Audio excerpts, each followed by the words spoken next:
అందరికీ నమస్తే. నేను మీ స్వర్ణ. Welcome back to making with Swarna. Healthy and సింపుల్గా చేసుకునే బ్రేక్ఫాస్ట్ చేసి చూపిస్తానండి. అలాగే ఇది టేస్ట్ కూడా చాలా బాగుంటుంది. మరి ఏమాత్రం లేట్ చేయకుండా ఈ సింపుల్ బ్రేక్ఫాస్ట్ ఎలా చేసుకోవాలో చూసేద్దామా. ఫస్ట్ స్టవ్ మీద ప్యాన్ పెట్టి ప్యాన్లో కప్పు ఓట్స్ వేసుకోవాలి. ఓట్స్తో చేస్తున్నాం కదండి, వెయిట్ లాస్ అవ్వాలనుకునే వాళ్ళకి కూడా బాగా యూజ్ అవుతుందండి. ఓట్స్ మరీ ఎక్కువ వేయించాల్సిన అవసరం లేదండి, 2-3 నిమిషాలు వేయించుకుంటే సరిపోతుంది. ఇప్పుడు ఇందులో ఉప్మా రవ్వ 2 స్పూన్లు వేసుకోవాలి. దీన్నే సుజీ రవ్వ అని కూడా అంటారు. ఉప్మా రవ్వ వేసిన తర్వాత ఇది కూడా అంతేనండి, 2 నిమిషాలు వేయించుకోవాలి. ఇప్పుడు ఇది కంప్లీట్గా చల్లారిన తర్వాత మిక్సీ పట్టుకోవాలి.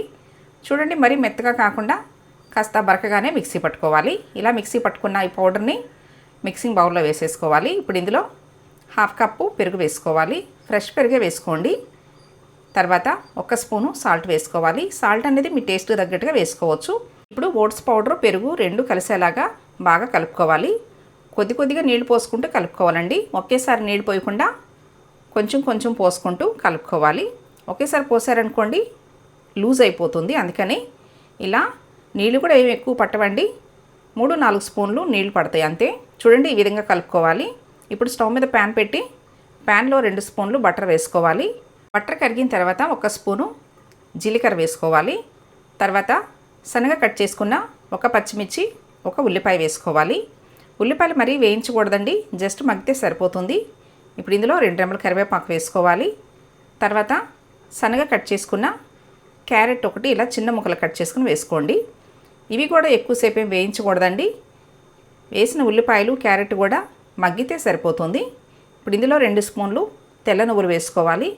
తెల్ల నువ్వులు వేసుకోవటం వల్ల హెల్త్కి మంచిది, అలాగే మనం తినేటప్పుడు కరకరలాడుతూ బాగుంటాయండి. ఇప్పుడు సన్నగా కట్ చేసుకున్న కొంచెం కొత్తిమీర వేసుకుని కలుపుకోవాలి. ఇవన్నీ ఎక్కువసేపు ఏం వేయించకూడదండి, ఈ మాత్రం వేయించుకుంటే సరిపోతుంది. ఇప్పుడు కలిపి పెట్టుకున్న ఈ మిశ్రమంలో వేయించుకున్నవన్నీ కూడా వేసి కలుపుకోవాలి. చూడండి, ఈ విధంగా అన్నీ కలిసేలా కలుపుకోవాలి. నాకైతే కొంచెం గట్టిగా ఉంది, అందుకని ఇంకొక 2 స్పూన్లు నీళ్లు పోసి కలుపుతున్నానండి. మీకు చూపిస్తున్నాను చూడండి, కన్సిస్టెన్సీ అనేది ఈ విధంగా ఉంటే సరిపోతుంది. మరీ లూజ్గా అయితే కలుపుకోకూడదు. ఇప్పుడు స్టవ్ మీద ప్యాన్ పెట్టి 1 స్పూన్ ఆయిల్ పోసుకోవాలి. ఆయిల్ ప్లేస్లో మీరు బటర్ అయినా వేసుకుని చేసుకోవచ్చండి.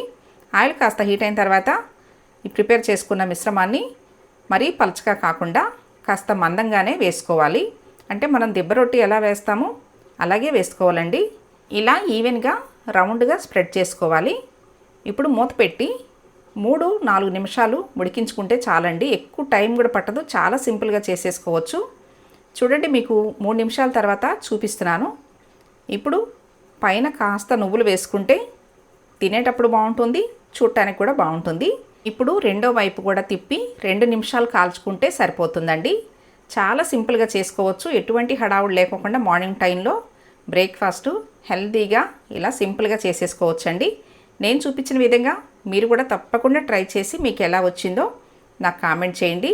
వీటిల్లోకి ఏ చట్నీ అయినా కానీ చాలా బాగుంటుందండి. నేను గ్రీన్ చట్నీ చేశానండి. నేను చేసి చూపించిన ఈ హెల్తీ బ్రేక్ఫాస్ట్ రెసిపీ మీకు నచ్చినట్లయితే ఈ వీడియోని తప్పకుండా లైక్ చేయండి. మీ ఫ్రెండ్స్ అండ్ ఫ్యామిలీ మెంబర్స్కి షేర్ చేయండి. ఫస్ట్ టైం నా ఛానల్ చూస్తున్న వాళ్ళు తప్పకుండా సబ్స్క్రైబ్ చేసుకోండి. మరెన్నో టేస్టీ వెరైటీ హెల్తీ రెసిపీస్ చేసి చూపిస్తానండి. Thanks for watching.